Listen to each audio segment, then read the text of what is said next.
If you're going to reach your special needs community with the gospel, then you need to understand this one concept.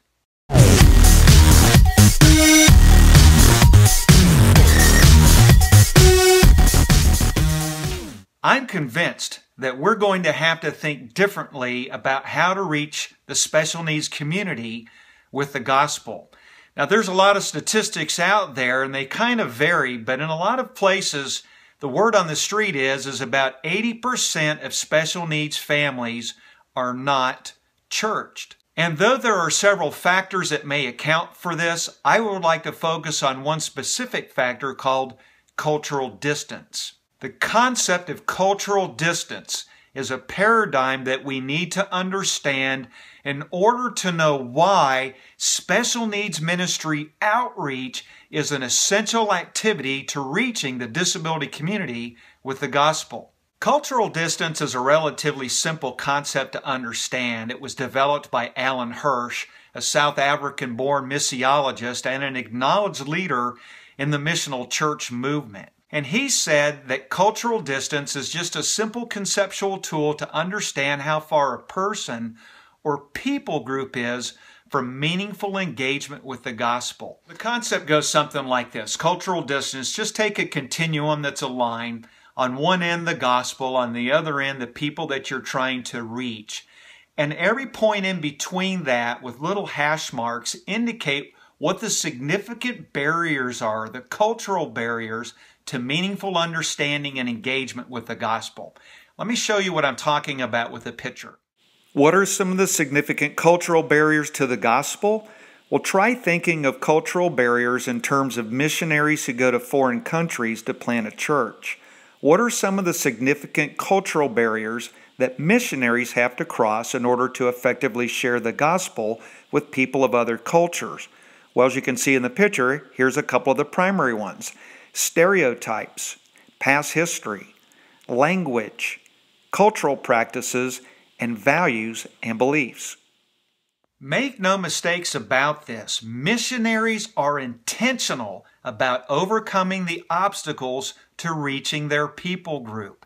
In order to be a successful missionary, you have to overcome the obstacles of language, cultural practices, stereotypes, values and beliefs, past history, and other cultural barriers to reach the people that you're going to with the message of the gospel. The problem that I see happening now in a lot of churches and a lot of church-based special needs ministries is we're not the ones crossing the cultural barriers anymore to reach people. In other words, we're not acting like missionaries anymore. Many churches and church-based special needs ministries have sunk a lot of time and energy and effort and money into building great programs. And there's nothing wrong with that. My first 2 years at First Baptist Orlando, I hunkered down and focused on what was going on within the walls of our church and our special needs ministry. We sunk a lot of time, energy, effort, and money into developing a quality program for people to attend. But realistically, this type of come and see ministry only reaches the people who are already within the walls of your church building with the gospel. In other words, the gospel is only shared with those differently abled individuals who are already in your church and participating in your special needs ministry. And the problem with that is that the larger percentage of families who have a child, teen, or adult with special needs are not coming to church. And in essence, when we're operating only in the come and see mode, we are placing the burden of crossing those cultural barriers on the special needs community. They are the ones who are now having to be the missionaries in order to reach us. Let me show you a picture of what I'm talking about. As you can see in the picture, the situation becomes reversed. When we're not acting as missionaries and going to those in our community that we're passionate about with the gospel, they have to become the missionaries. In other words, they now have to become the missionaries and take the initiative to cross those significant cultural barriers that we had talked about, stereotypes, past history, language, current cultural practices and values and beliefs, to get to the church. And the more barriers that someone has to overcome, the less likely they are to want to cross them. That's crazy, isn't it? Each one of those cultural barriers presents an opportunity for someone to just say, forget it. Listen, that would be like a missionary going to Botswana, building a church, and then waiting for people to come to your church when you haven't made any effort whatsoever to be out in the community, to learn the language, the cultural practices, or anything else.